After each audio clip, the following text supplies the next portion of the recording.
Good morning everyone, সবাই কেমন আছো? আশা করি সবাই খুব ভালো আছো।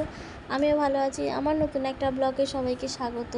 তো দেখো সকালবেলা কীরকম গরম পড়েছে, মানে মারাত্মক গরম। মানে বৃষ্টিটা পড়ছিল, একদিকে ওয়েদারটা ঠান্ডা ছিল, ভালো লাগছিলো, মানে অত্যাধিক গরম পড়েছে।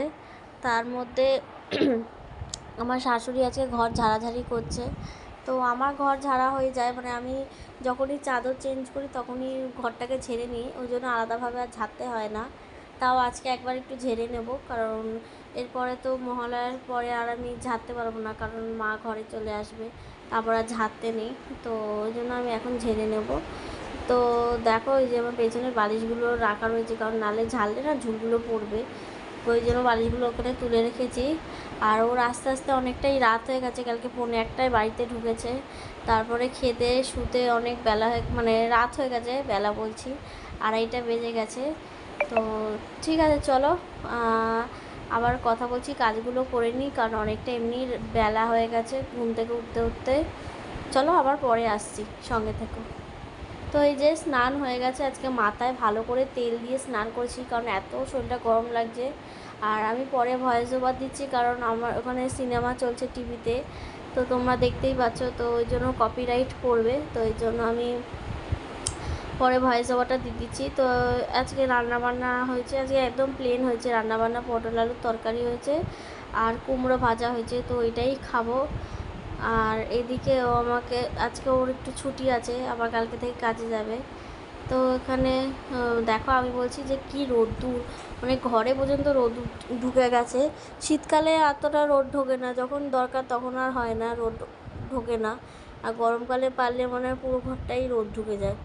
তো যাই হোক, আমি চাইছি আবার একটু বৃষ্টি হোক, কারণ পুজোতে বৃষ্টি না হলেই ভালো, কারণ তাহলে সবাই কেউ ঘুরতে মুরতে পারবে না, যারা জানোই তো এই পুজোর দিনেই সবাই একটু ব্যবসাটা ভালো হয়। তো ঠিক আছে, অনেক বকবক করে নিয়েছি, আবার পরে তোমাদের সাথে কথা বলছি। তো এই যে একটুখানি বেরিয়েছি, তো একটু এটিএমের দিকে এসেছিলাম, তো ওখানে দাঁড়িয়েছি, ভেতরে একটা লোক আছে। তো এটিএম থেকে টাকাটা মানে কিছু টাকা তুলবো, তো ওই জন্য দাঁড়িয়ে আছি। তো ওই জন্য তোমাদেরকে একটুখানি ভিডিও করে নিলাম, নাহলে ব্লগটা আমার ভালোই ছোট হয়ে যাবে। তো চলো, এই যে সন্ধ্যাবেলায় বেরিয়ে গেছি ওখান থেকে, বেরিয়ে এখানে আমরা খাচ্ছি চিকেন পকোড়া, আর ওই যে এখান থেকে ফুচকা খেয়ে নিয়েছি। তো আমরা এখন আছি হচ্ছে দিল্লি রোডে, মানে দিল্লি রোড না, বলতে গেলো এটাকে বেলগোড়া এক্সপ্রেসওয়ে বলে। তো আজকে এতটাই গরম, খুব কষ্ট হচ্ছে। তো আমি খালি ফুচকা খেয়েছি আর এটাও খেয়েছি। তো আমার খাওয়া বলতে আমি চিকেনটা অতটা পছন্দ করি না, তো হাফ খেয়ে ওকে হাফ দিয়ে দিয়েছে, ও একটা প্লেট নিয়েছে, বলতে পারো কাবাব। তো খেয়েই যে টোটোতে উঠে গেছে, এখন টোটোটাও ছেড়ে দিল, এই যে এখন বাড়ির দিকে যাচ্ছি। তো ভালোই গরম, বেশি ঘুরতেও পারছি না, মানে এতটা কষ্ট হচ্ছে। তো চলো বাড়িতে গিয়ে আবার তোমাদের সাথে কথা বলছি। আর দেখো রাস্তাঘাটে অনেক লোকজন, কারণ এতটা গরম না, ঘরে কেউ থাকতে পারছে না, মানে সবাই বলতে গেলে অনেকে বাইরে হাঁটতে বেরোচ্ছে, কিন্তু খুবই হঠাৎ করে প্রচণ্ড গরম পড়ে গেছে।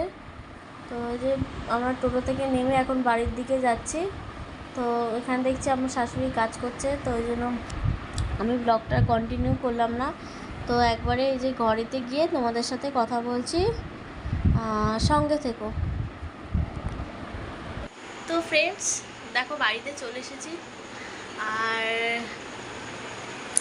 এখন বাজে 9:45। আমরা এসে ফ্রেশ হয়ে নিয়েছি, আর প্রচণ্ড গরম পড়েছে, থাকা যাচ্ছে না, মারাত্মক গরম। তো চলো ব্লগটা আমি আজকে এখানেই শেষ করে দিচ্ছি। আমার ব্লগটা যদি ভালো লাগে লাইক কমেন্ট শেয়ার করে দিও, আমার চ্যানেলে যদি নতুন হও তাহলে সাবস্ক্রাইব করে দিও, পাশে থাকা বেল আইকনটি প্রেস করে দিও। চলো টাটা, আবার নতুন একটা ব্লগ নিয়ে আসবো, সঙ্গে থেকো, পাশে থেকো।